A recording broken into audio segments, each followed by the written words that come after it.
말씀 묵상하시겠습니다. 묵상 말씀은 마태복음, 마가복음 1장 1절과 이사야서 52장 7절입니다. 먼저 마가복음 1장 1절부터 읽도록 하겠습니다.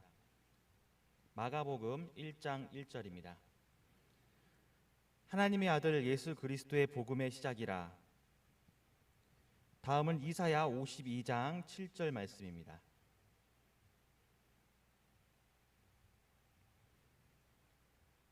이사야서 52장 7절.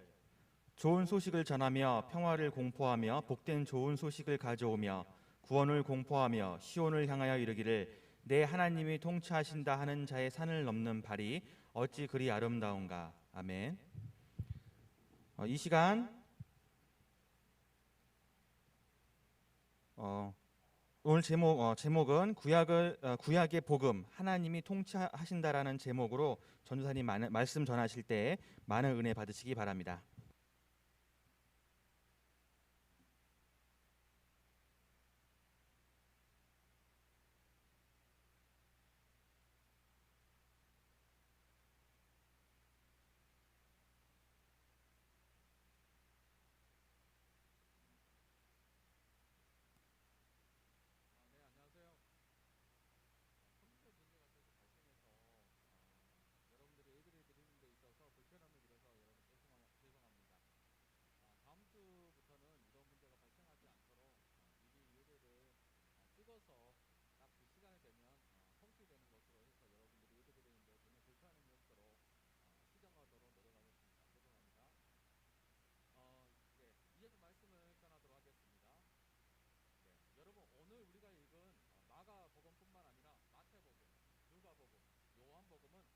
복음에 대해 말하고 있습니다.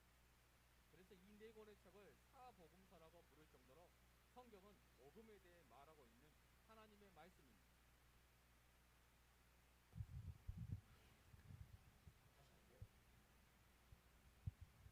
여러분, 오늘 우리가 읽은 마가복음뿐만 아니라 마태복음, 누가복음, 요한복음은 복음에 대해 말하고 있습니다. 그래서 이 네 권의 책을 사복음서라고 부를 정도로 성경은 복음에 대해 말하고 있는 하나님의 말씀입니다. 그러기에 하나님의 백성인 우리가 복음에 대해 잘 아는 것은 기본이자 상식일 것입니다. 그렇다면 여러분, 복음이 뭘까요? 우리가 하나님의 아들 예수 그리스도에 대해서는 많이 들어보았습니다. 그런데 복음에 대해서는 들어본 것 같기도 하고 아닌 것 같기도 하고, 설사 들어보았다 해도 복음이 뭐니? 라고 물으면 뭐라고 딱 정의하기가 어렵습니다. 그 이유는 복음에 대해 정확히 알지 못하기 때문이죠. 일반적으로 그리스도인들에게 복음에 대해 물어보면 잘 모르겠는데요? 라고 대답하거나, 또는 알고 있는 것 같은데 뭐라고 설명하기가 어려워요? 라고 말하는 분들도 있습니다. 그리고 어떤 분들은 예수님이 복음이지 라고 말하는 분도 있고, 아니야, 예수님의 십자가의 죽음과 부활이 복음이라고 말하는 사람도 있습니다. 그리고 그 중에는 하나님의 나라가 임했다는 소식이 복음이라고 말하는 분도 있습니다. 그렇다면 여러분, 이 세 가지 예시 중에서 복음이 있을까요? 네, 있습니다. 이 세 가지 모두가 다 복음입니다. 여러분, 혹시 만화경이라고 아시나요? 네, 그림 이미지 한번 띄워주시겠어요? 네, 그림에 여러분 보이다시피 거울로 된 통에 형형색색의 유리구슬이나 종이 조각을 넣어서 그 안을 들여다보면 각도에 따라 다양한 모습을 보여주는 도구를 말합니다. 어렸을 때 다들 해보셨을 거라고 생각해요. 이 만화경의 원리처럼 복음 또한 보는 각도에 따라 다양하게 설명할 수 있는 특징이 있습니다. 그래서 성경은 복음을 다양한 명칭으로 부르는데, 하나님의 복음, 예수 그리스도의 복음, 하나님 나라의 복음, 구원의 복음, 평화의 복음, 천국 복음, 영광의 복음 등 다양하게 부릅니다. 이렇게 복음은 보는 각도에 따라 다양하게 불리고 해석되어지는데, 문제는 수많은 교인들이 복음을 죄 용서의 복음으로만 알고 있다는 데 있습니다. 즉, 나의 죄를 용서해 주는 것으로 복음을 이해한다는 말입니다. 좀 더 풀어서 이야기해 보면, 내가 죄인이어서 하나님의 심판을 받을 수밖에 없는데 예수님이 내가 받을 그 죄를 나 대신 십자가에서 받으심으로 말미암아 나의 죄가 용서함을 받고 내가 천국에 들어갈 수 있게 되었다. 이것을 복음으로 이해하는 겁니다. 이 내용이 아까 1번에서 3번 내용 중 2번에 해당하는 복음에 대한 대표적인 이해입니다. 왜냐하면 고린도전서 15장 1절에서 4절이 이 사실을 분명하게 보여주기 때문입니다. 제가 한번 읽어보도록 하겠습니다. 형제들아, 내가 너희에게 전한 복음을 너희에게 알게 하노니 이는 너희가 받은 것이요 또 그 가운데 선 것이라. 너희가 만일 내가 전한 그 말을 굳게 지키고 헛되이 믿지 아니하였으면 그로 말미암아 구원을 받으리라. 여기서부터 이제 복음의 내용에 대해 설명합니다. 내가 받은 것을 먼저 너희에게 전하였노니 이는 성경대로 그리스도께서 우리 죄를 위하여 죽으시고 장사 지낸 바 되셨다가 성경대로 사흘 만에 다시 살아나사. 복음의 내용을 그리스도께서 우리 죄를 위하여 죽으시고 장사 지낸 바 되셨다가 사흘 만에 다시 살아난 것, 즉 예수 그리스도의 죽으심과 부활을 복음이라고 정의하고 있습니다. 그래서 찰스 라일이라는 신학자도 복음을 이렇게 정의했습니다. 인간을 구원하는 복음이란 그리스도께서 우리 죄를 위해 죽으셨고 죽은 자 가운데서 다시 살아나신 것을 믿는 것이다. 그래서 우리의 죄가 용서함 받았다고 해서 이 복음을 죄 용서의 복음이라고 말합니다. 그런데 이 말을 우리가 어떻게 이해하냐면 예수 믿으면 천국 간대, 이렇게 이해합니다. 여기서 말하는 예수 믿는다는 것은 곧 예수님의 십자가 죽음과 부활을 믿는 것으로 이해합니다. 그런데 앞에서도 언급했듯 성경은 복음을 이것만으로 정의하지 않는다는 사실입니다. 그리고 이렇게만 복음을 이해하면 복음에 대해 오해하게 됩니다. 왜냐하면 이러한 복음 이해는 복음을 개인적인 차원, 즉 내가 예수 믿고 내가 구원받은 것으로만 이해하기 때문입니다. 뿐만 아니라 복음을 너무나도 좁게 이해하는 방식입니다. 여러분, 복음의 의미는 이것보다 훨씬 크고 다양합니다.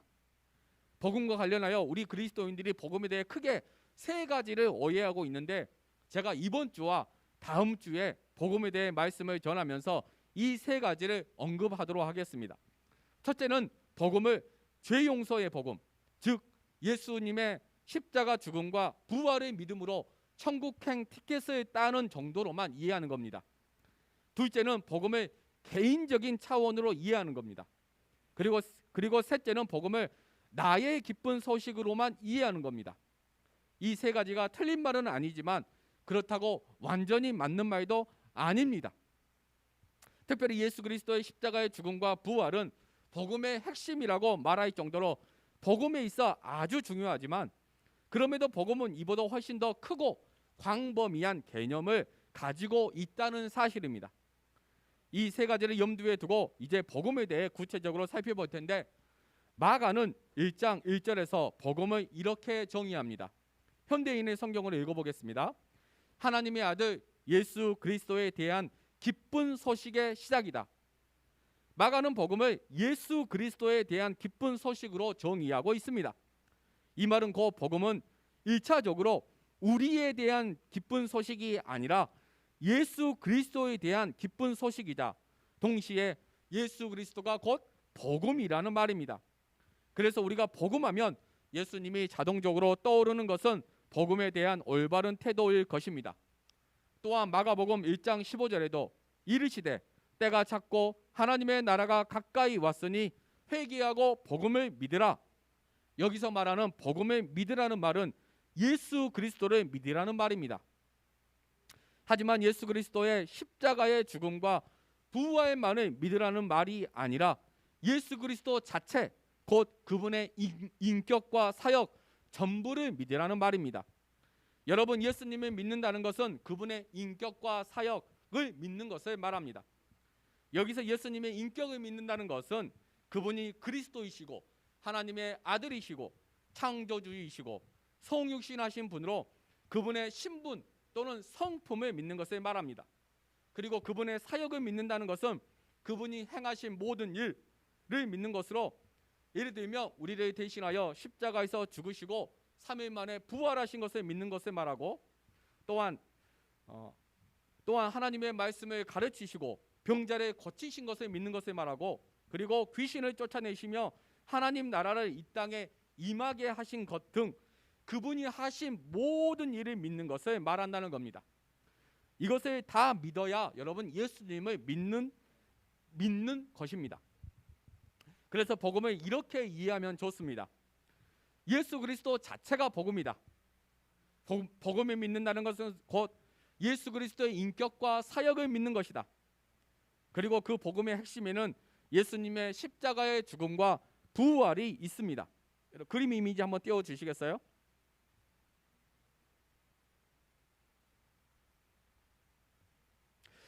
여러분, 여러분 이 원이 보이시죠? 네, 이 원의 가운데에 있는 이 점, 제가 이렇게 색깔을 칠해서 표현해놨습니다. 이 원의 중앙이 곧 복음의 핵심인 예수 그리스도의 십자가의 죽음과 부활입니다. 그리고 이 원 전체를 아우르는 개념이 바로 하나님의 나라입니다. 이 복음의 가장 거대한 개념은 바로 하나님의 나라가 이 땅에 그리고 우리 안에 임했다는 소식입니다. 그래서 성경은 복음을 하나님 나라의 복음이라고 표현하고, 또한 회개하라, 천국이 회개하라, 하나님의 나라가 가까이 왔다고 말하는 것은 이 복음과 깊은 연관성이 있습니다. 왜냐하면 하나님의 나라는 하나님이 왕으로서 통치하는 나라이기 때문입니다. 여러분 좀 이해가 되셨나요? 하나님의 나라는 하나님이 왕으로 통치하는 나라입니다. 그리고 복음의 뜻 또한 이 하나님의 나라라는 이 개념과 똑같은 의미를 가지고 있습니다. 복음의 뜻 또한 하나님이 왕으로 통치하신다는 말과 같은 개념입니다. 그리고 예수님은 그 하나님 나라의 왕이십니다. 따라서 복음은 하나님 나라가 임했다 또는 하나님 나라의 왕이 임했다라고 정의할 수 있고, 그 왕은 바로 우리가 믿고 따르는 예수님이다 라고 말할 수 있는 것과 같습니다. 그래서 제가 여러분 한번 이렇게 표현을 해보았습니다. 복음의 핵심에는 예수 그리스도의 십자가의 죽음과 부활이 있고, 예수님 자체가 복음이고 예수님의 인격과 사역이 복음이다.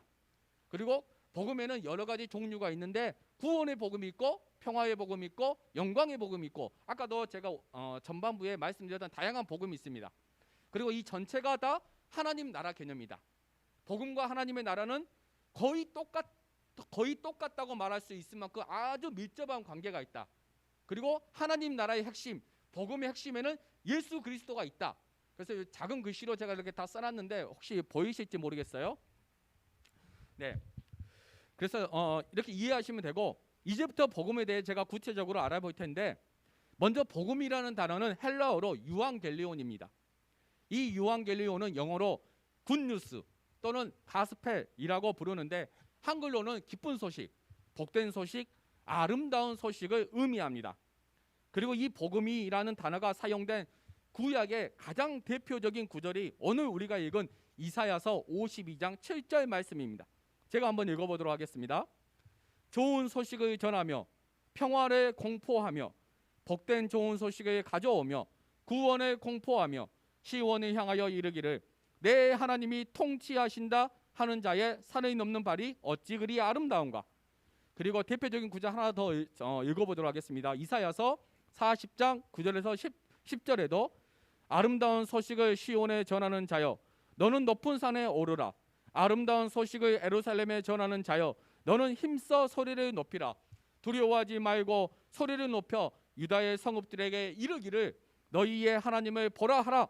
보라, 주 여호와께서 장차 강한 자로 임하실 것이요 친히 그의 팔로 다스리실 것이라. 여기 두 본문에 나오는 좋은 소식과 복된 좋은 소식 그리고 아름다운 소식 모두가 다 유앙겔리온 곧 복음이라고 성경은 말합니다. 그런데 여기서 핵심이 되는 것은 좋은 소식이 무엇이냐는 겁니다. 또는 아름다운 소식이 어떤 소식이냐는 겁니다. 여기에 대한 대답으로 이사야서 52장 7절에는 평화와 구원을 선포하면서 내 하나님이 통치하신다는 소식이 좋은 소식이라고 말하고 있고, 이사야서 40장 9절과 10절에도 내 하나님이 친히 그의 팔로 다스리실 것이라는 소식이 좋은 소식, 곧 아름다운 소식, 복음이라고 말하고 있습니다. 자, 그렇다면 여러분, 왜 하나님이 통치하시고 다스리신다는 것이 그 소식이 복음일까요? 여러분, 이 본문을 이해하기 위해서는 그 당시 이스라엘이 처하고 있는 역사적인 배경을 이해해야 알아야만 오늘 본문의 그 말의 의미를 깨달을 수 있습니다.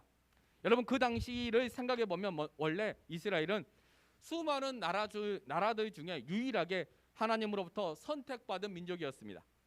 그래서 하나님과 이스라엘의 관계는 저번 주에 말씀드렸던 것처럼 하나님과 백성의 관계 또는 왕과 백성의 관계입니다.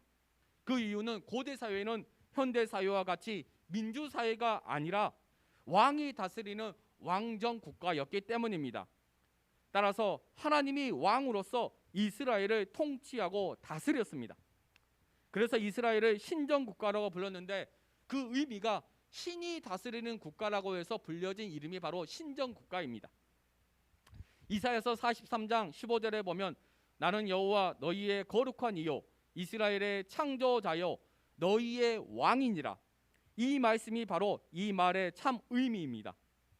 그런데 이스라엘이 하나님의 왕 되심과 그분의 통치를 거부하고 율법을 어기고 우상 숭배를 지속적으로 자행했습니다. 왕이신 하나님의 말씀을 듣지 않았다는 겁니다. 그럼에도 하나님이 그들을 향하여 오래 참으시고 지속적으로 선지자를 보내서 회개하라고 요청하시고 하나님께 돌아오라고 말씀하셨습니다. 그리고 회개하고 돌아오지 않으면 하나님의 심판을 받게 될 것이라고 경고하셨습니다. 그럼에도 이스라엘 백성들이 여러분 회개했을까요? 회개하는 신용은 했는데 참된 회개는 하지 않았습니다. 그럼에도 하나님이 계속 참으셨는데 대략 1000년이라는 긴 세월을 참다가 죄악이 이제는 더 이상 감당할 수 없을 정도로 극심해지자 결국에는 이스라엘을 심판하셨는데 그 심판의 내용이 바로 이스라엘이 바벨론에게 패망하고 포로 생활을 하는 것이었습니다. 그래서 유대인들은 바벨론의 포로로 끌려갔습니다. 그리고 그곳에서 바벨론이 섬기고 있는 마르둑 신의 통치를 받으면서 70년간을 포로로 살았습니다. 하나님의 통치받기를 거부하고 우리들 마음대로 하겠다고 제멋대로 살더니 아이러니하게도 자유롭게 살기는커녕 바벨론의 포로가 되어 이방신의 통치를 받으며 비참한 삶을 살게 된 것입니다. 이 부분과 관련하여 하나님께서 모세를 통해 너희가 범죄하면 가나안 땅에서 뽑혀 다른 나라의 포로가 될 것이라고 이미 1000년 전에 말씀하셨습니다. 그리고 그 삶이 얼마나 참혹할 것인지도 하나님께서 알려주셨습니다. 그 내용이 바로 새번역 성경으로 신명기 28장 64절에서 67절 말씀인데 제가 한번 읽어보도록 하겠습니다. 주님께서는 땅 이 끝에서 저 끝까지 모든 민족 가운데 당신들을 흩으실 것이니 당신들은 그곳에서 당신들과 당신들의 조상이 알지 못하던 나무와 돌로 된 우상을 섬길 것입니다. 당신들은 그 민족들 가운데서 쉴 틈을 찾지 못하고 발을 쉴 만한 곳도 찾지 못할 것입니다. 오히려 주님께서는 당신들의 마음에 두려움을 주시고 눈을 침침하게 하며 정신을 몽롱하게 하실 것입니다.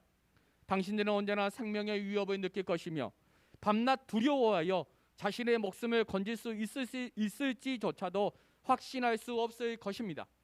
당신들이 두려움과 공포에 사로잡혀서 당신들의 눈으로 보는 것마다 무서워서 아침에는 저녁이 되었으면 좋겠다고 하고 저녁에는 아침이 되었으면 좋겠다고 할 것입니다. 여러분, 이것이 바로 하나님의 왕 되심을 거부한 이스라엘의 비참한 삶이었습니다. 그들 스스로가 자초한 일이었습니다. 하나님의 백성인 이스라엘이 하나님을 섬기지 않고 이방 우상을 섬기는 삶, 쉴 틈조차 없이 매일 극심한 노동에 시달리는 삶, 하루하루의 삶이 언제 죽을지 모르는 두려움과 공포의 삶이 그들의 피를 바싹바싹 마르게 하는 그런 삶이었습니다. 이때 이스라엘에게 여러분 소원이 있다면 무엇일까요? 만약 여러분이 이스라엘의 상황이었다면 어떤 소원이 여러분에게는 있겠습니까? 바로 노예 생활에서 해방되어 자기 나라로 본국으로 돌아가는 것이었을 겁니다. 고국으로 돌아가면 안락한 집에서 가족과 함께 맛있는 음식도 풍족하게 먹고 마시며 잠도 실컷 잘 수 있습니다. 그리고 극심한 노동에 시달리지 않고 여행도 갈 수 있을 뿐 아니라 친구들을 만나 대화도 할 수 있고 또한 죽음의 두려움에 휩싸이지도 않고 행복한 나날을 보낼 수 있습니다. 그런데 현실은 노예 생활이었습니다. 얼마나 여러분 괴로웠겠습니까? 얼마나 여러분 비참했겠습니까? 그런데 이스라엘만 이런 참혹함을 느끼는 것이 아니었다는 사실을 여러분 꼭 기억하시기 바랍니다. 하나님 또한 동일한 마음이셨습니다. 왜냐하면 이스라엘은 하나님의 백성이고 하나님의 자녀인데 당신의 사랑하는 백성들이 바벨론 왕의 통치 가운데 노예 생활을 하며 하루하루를 비참하게 살아가는 것을 보면서 하나님의 마음이 얼마나 아프셨겠습니까? 그래서 하나님께서 그들을 불쌍히 여기셔서 그들을 용서해 주시고 다시 그들의 왕이 되어 주시겠다고 다짐하셨습니다. 그리고 이사야 선지자를 통해 말씀하신 내용이 바로 그 말씀입니다. 다시 이사야서 52장 7절 말씀을 읽어보겠습니다. 좋은 소식을 전하며 평화를 공포하며 복된 좋은 소식을 가져오며 구원을 공포하며 시온을 향하여 이르기를 내 하나님이 통치하신다 하는 자의 산에 넘는 발이 어찌 그리 아름다운가. 이 말씀은 이스라엘이 바벨론에서 70년간 포로 생활을 하면서 육신적으로 정신적으로 극심한 고통을 겪고 있을 때 하나님이 이스라엘 백성을 바벨론의 압제와 핍박에서 건져주시겠다는 말씀입니다. 이것을 우리는 구원이라고 말하고 그 결과 이스라엘은 평화를 얻게 될 것입니다. 이스라엘에게 이 구원의 소식, 이 평화의 소식보다 여러분 더 기쁜 소식은 아마도 없을 것입니다. 세상에서 가장 아름다운 소식이 바로 이 소식일 것입니다.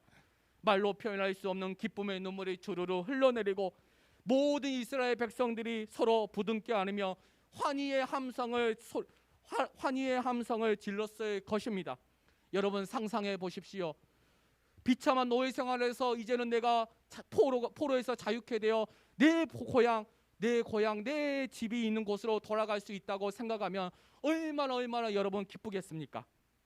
하지만 여러분 이때 이스라엘은 조심해야 합니다.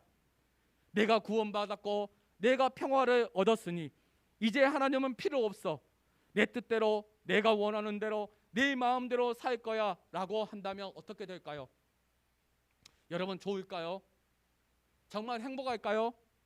여러분 어떨 것 같습니까? 왠지 좋을 것 같습니다. 이제 자유다.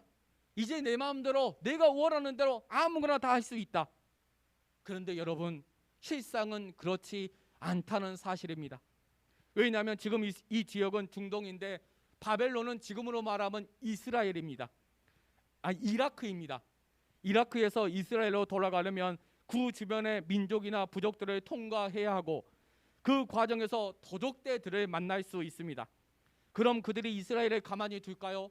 아니죠. 칼로 죽이거나 아니면 강제로 끌고 가서 노예로 다시 삼을 것입니다.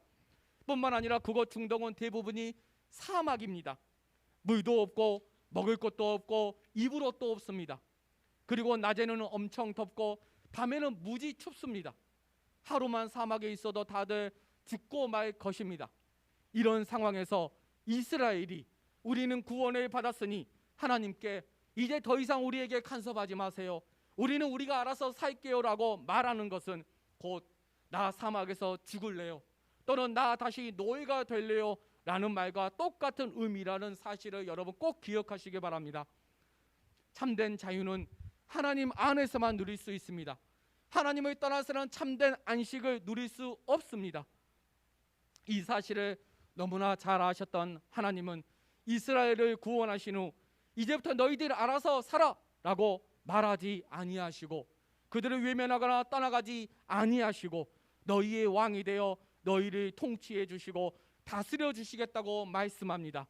그리고 이 통치와 다스림은 바벨론 왕의 통치와는 정반대로 이스라엘 백성들이 하나님이 주신 복을 충만히 누리며 평안히 잘 살 수 있도록 모든 것을 책임져 주시는 선한 통치를 말합니다.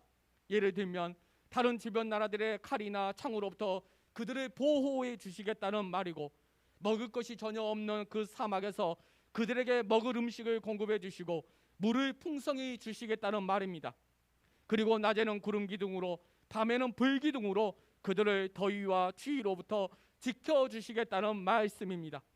그리고 결국에는 그들의 고향이자 본향인 이스라엘 땅으로 인도하셔서 그곳에서 왕이신 하나님이 주신 복을 충만히 누리며 행복하게 살 수 있도록 그들과 함께 해주시겠다는 말이 바로 하나님의 통치와 다스림의 참된 의미입니다.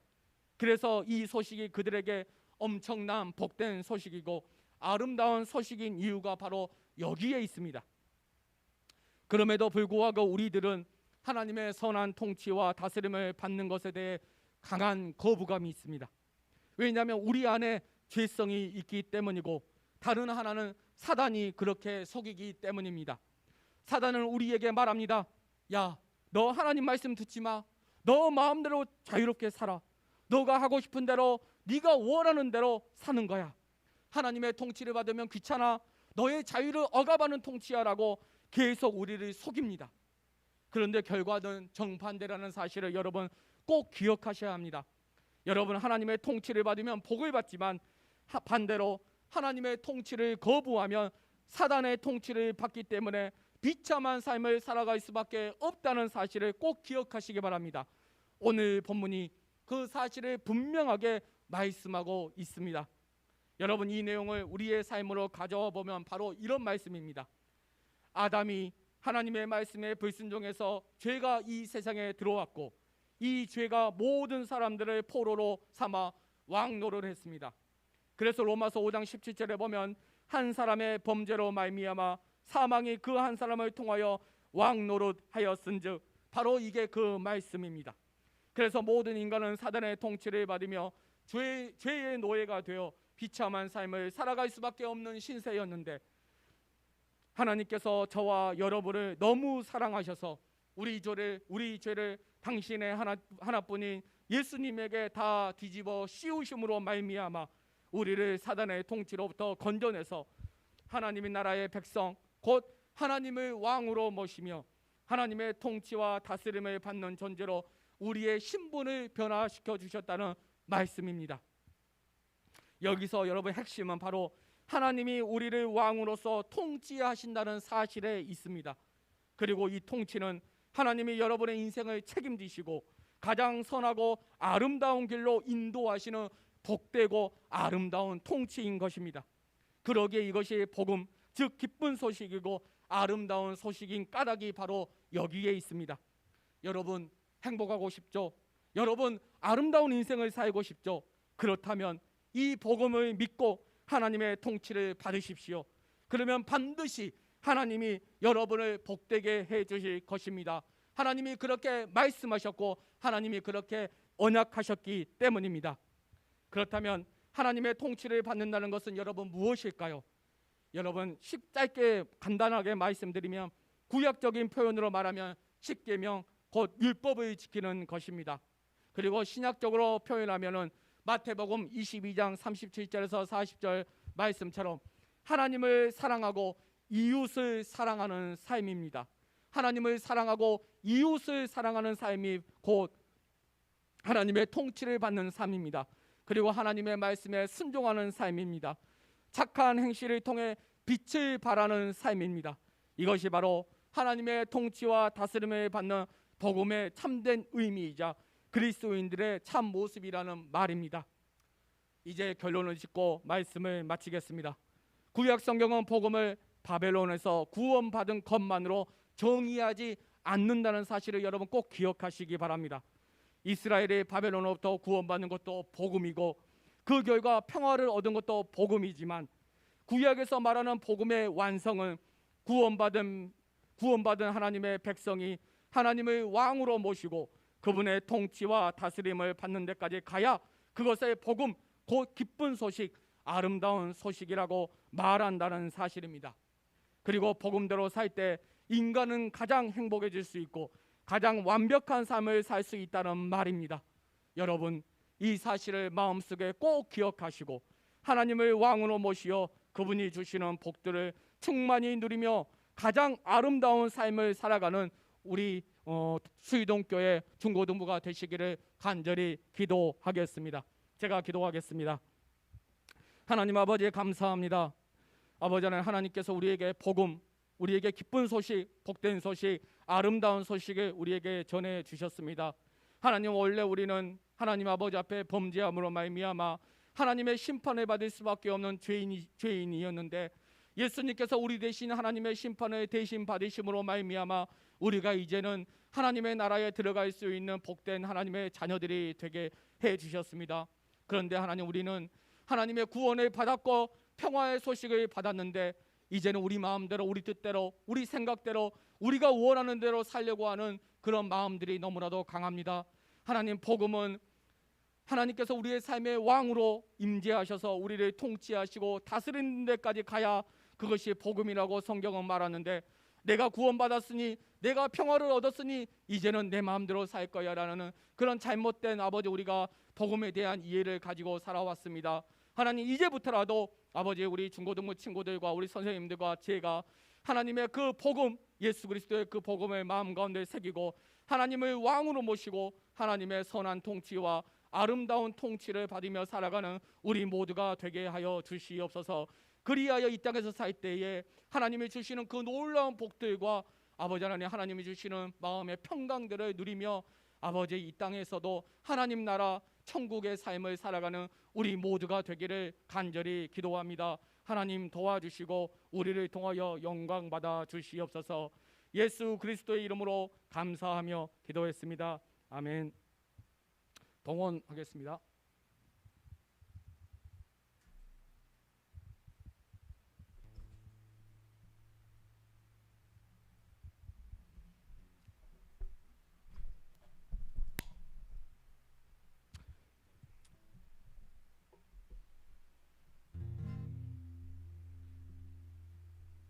나의 모습, 나의 소유, 주님 앞에 모두 드립니다. 모든 아픔, 모든 기쁨, 내 모든 눈물 받아주소서.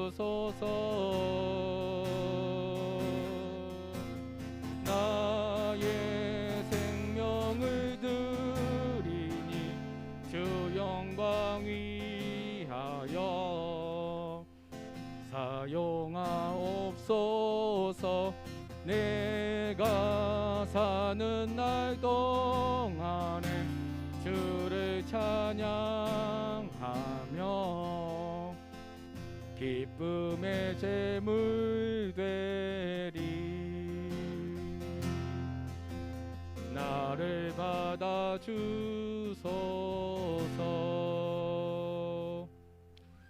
기도하겠습니다. 하나님 아버지, 우리 중고등부 친구들이 비대면 상황이 이어서 주님의 몸된 교회로 나오지 못하지만은 각자의 처소에서 하나님께 예배드리고, 또한 아버지 부모님을 통하여서 또한 온라인 아버지 하나님 온라인 그 방법을 통하여서 하나님 아버지 앞에 예물을 드렸을 거라고 믿습니다. 하나님, 그 예물이 쓰여지는 곳마다 하나님의 영광이 나타나게 하시고, 또한 아버지 이 나라에 가난하고 소외되고 버려지고 외면당하고 수치당하는 많은 사회적 약자들, 누구도 알아주지 아니하고 누구도 다가가지 아니하고 누구도 섬겨주지 아니하는 그 아버지 외국인들과 난민들과 고통받는 모든 사람들에게 그 물질이 하나님의 사랑으로 조금이나마 다가가고 하나님의 그 사랑이 그 물질을 통해서 그분들의 마음을 따뜻하게 해주는 귀한 물질이 되어지기를 간절히 원합니다. 하나님, 물질이 쓰이는 곳마다 하나님의 영광이 나타나고 사람이 살아나고 또한 사람이 회복되어지는 아버지 역사가 이루어지게 하여 주시옵소서. 모든 영광 하나님께 올려드리고 예수 그리스도의 이름으로 감사하며 기도했습니다. 아멘. 여러분, 주기도문 하심으로 예배를 마치도록 하겠습니다. 하늘에 계신 우리 아버지, 아버지의 이름을 거룩하게 하시며 아버지의 나라가 오게 하시며 아버지의 뜻이 하늘에서와 같이 땅에서도 이루어지게 하소서. 오늘 우리에게 일용할 양식을 주시고 우리가 우리에게 잘못한 사람을 용서하여 준 것 같이 우리 죄를 용서하여 주시고 우리를 시험에 빠지지 않게 하시고 악에서 구하소서. 나라와 권능과 영광이 영원히 아버지의 것입니다. 아멘. 예, 광고하시겠습니다.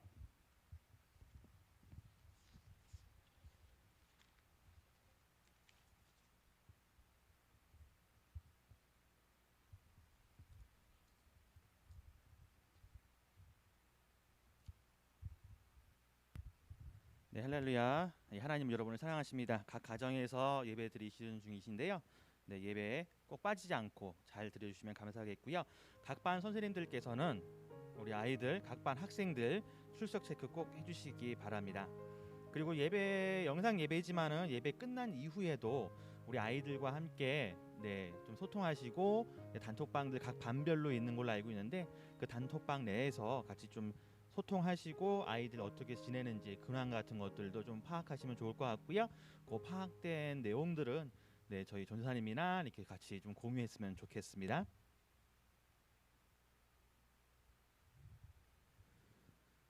네, 그리고 원래 저희 당초 계획은 광고 중에 줌으로 이제 각 선생님들과 아이들이 좀 인사하는 시간을 갖고자 했는데요.